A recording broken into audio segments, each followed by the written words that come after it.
In the last video, we introduced ourselves to our rules for what we can and can't do regarding inequalities and manipulating inequalities. So now let's take a look at some of those rules in the context of actual GMAT questions. And I think I said before that most of the time inequalities are really used just to test other concepts. And so you still need to keep in mind all your algebra rules and all of your exponent rules and all your number property rules, and then incorporate those with your inequality specific rules. And so this question here just says, is x greater than x squared?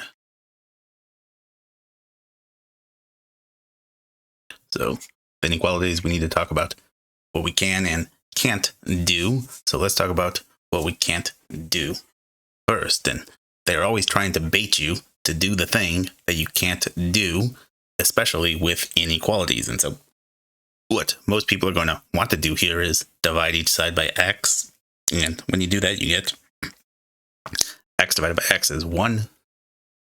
X squared divided by x is just x. And so that leaves us with just x is less than 1. And so remember, this is our question here that we are manipulating. We're rephrasing our question, not given information. And so if we were to do this, if we were to divide each side by x, we would then rephrase our question as, is x less than 1?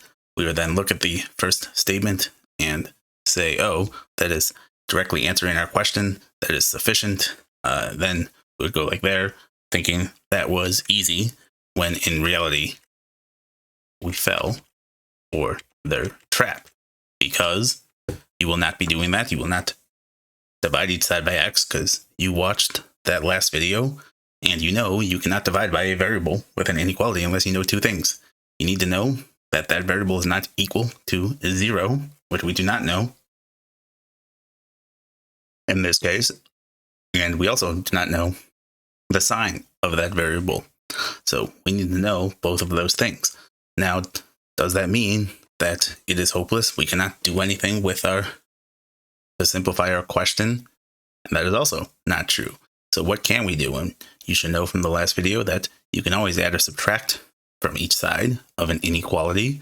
And so if I wanted to get all my x's on the same side by subtracting x squared from each side, that would just give me x minus x squared. I should say, I could then rewrite my question as, is x minus x squared greater than 0? And then if I wanted to, I can factor out an x here. There is nothing wrong with that. I usually prefer to do that because when you factor something, you turn a addition or subtraction problem into a multiplication problem, which I think oftentimes tells you a lot more. And so if I were to factor out an x, that would leave me with x times 1 minus x. So is x times 1 minus x greater than 0? So I want to figure out, what is this telling me about x ultimately? Because that, I think, is the easiest way to rephrase the question. So for this to be true, for x times 1 minus x to be greater than 0, either x and 1 minus x have to both be positive, or they both have to be negative. They have to have the same sign. So these are the only two ways x times 1 minus x could be greater than 0. And I then try to say, well, what are each of these scenarios telling me about x?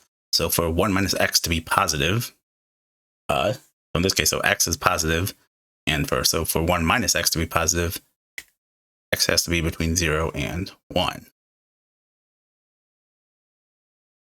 Then in this case, so x and 1 minus x are both a negative. So in this case, x has to be greater than 1. But that is in fact not possible, because both x and 1 minus x have to be negative.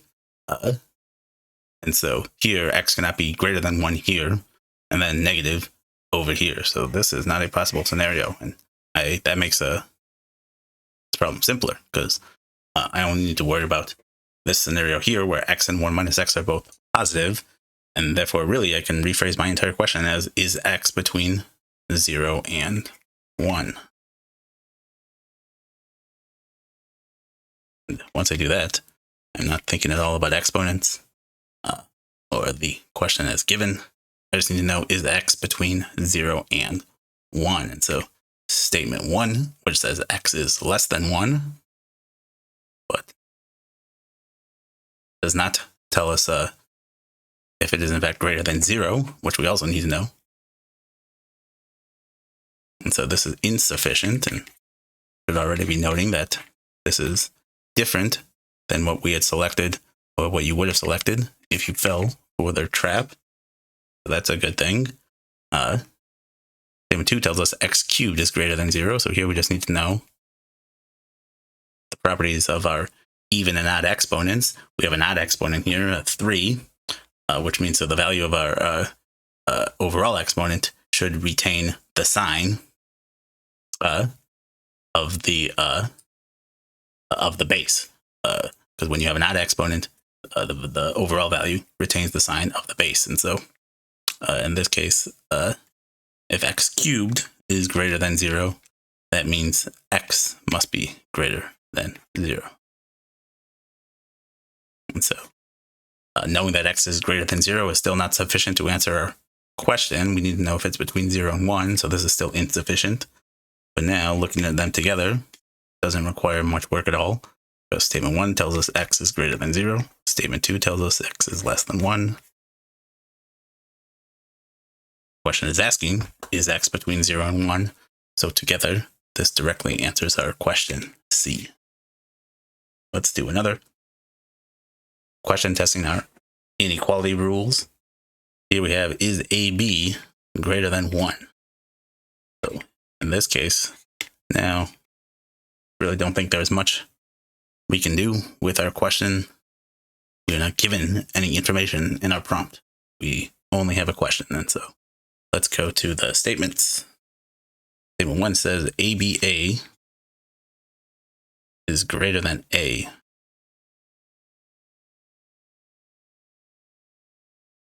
So again, what are they trying to get you to do? They're trying to get you to divide each side by A, and if you were to do that, you would then say AB is greater than 1. That directly answers our question. This is sufficient. If you were then to do the same thing in the second statement, divide each side by B, you would also get AB is greater than 1. Then you would select a D as your answer, and you would say that was an easy question, even though you completely blew it. So we know that you cannot divide each side by A here. So we do know A cannot be equal to 0, because this statement here is given information.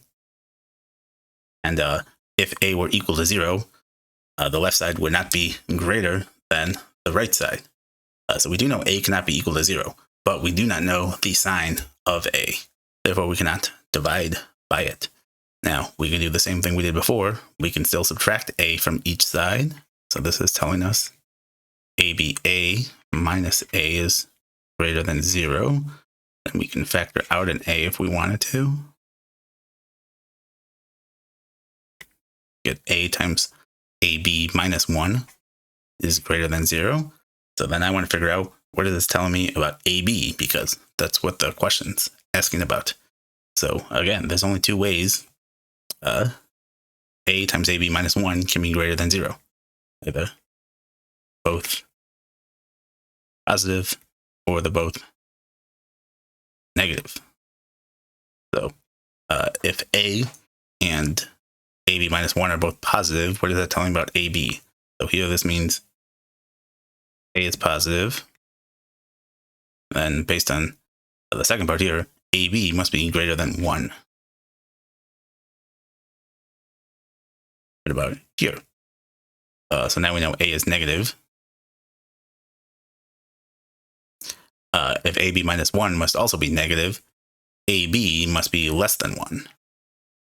So even though in each of these cases we know something about A, we don't know anything about B. Because, for example, down here, A must be negative, AB must be less than 1, but B could still be positive. or negative. Point is though, AB can be greater than 1 or less than 1. So statement 1 is insufficient. Now statement 2 looks pretty similar to statement 1. And the reason I just mentioned that is just in terms of GMAT strategy. If I were short on time or if I were running out of time and had to guess, I would not guess B as my answer here, because it looks to me like if statement 1 was not sufficient, statement 2 looks very similar. And so it's probably true that statement 2 alone would not be sufficient. And so we don't need to go through again all the things we can't do. Let's just get to what we can do. I can subtract a B from each side. So BAB minus B is greater than 0. Factor out of B.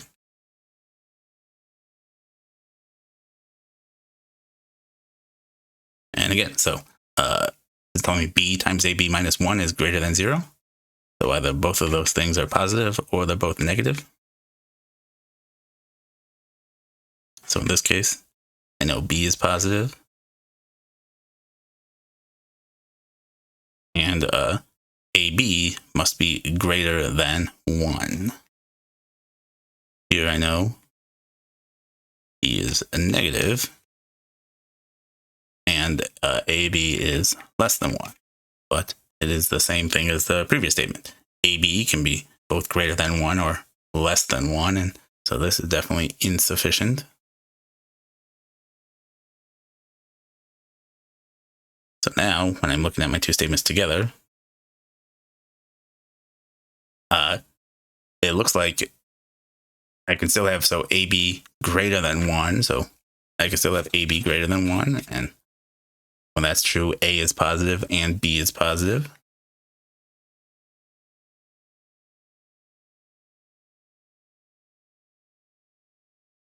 I can have AB be less than 1.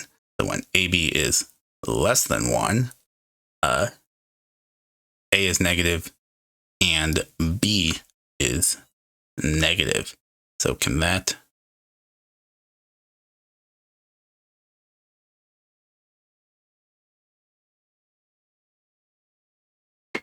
we have this scenario, and we can still have this scenario, right? Because even though so if A is negative and B is negative, AB will be positive. It can still be less than 1. So we can still have this scenario here, and therefore AB can still be greater than 1 or less than 1. And therefore, looking at our statements together doesn't really contribute much new information. AB can still be greater or less than 1. E is our answer here. So now, in the next videos, we will look at some more inequality properties.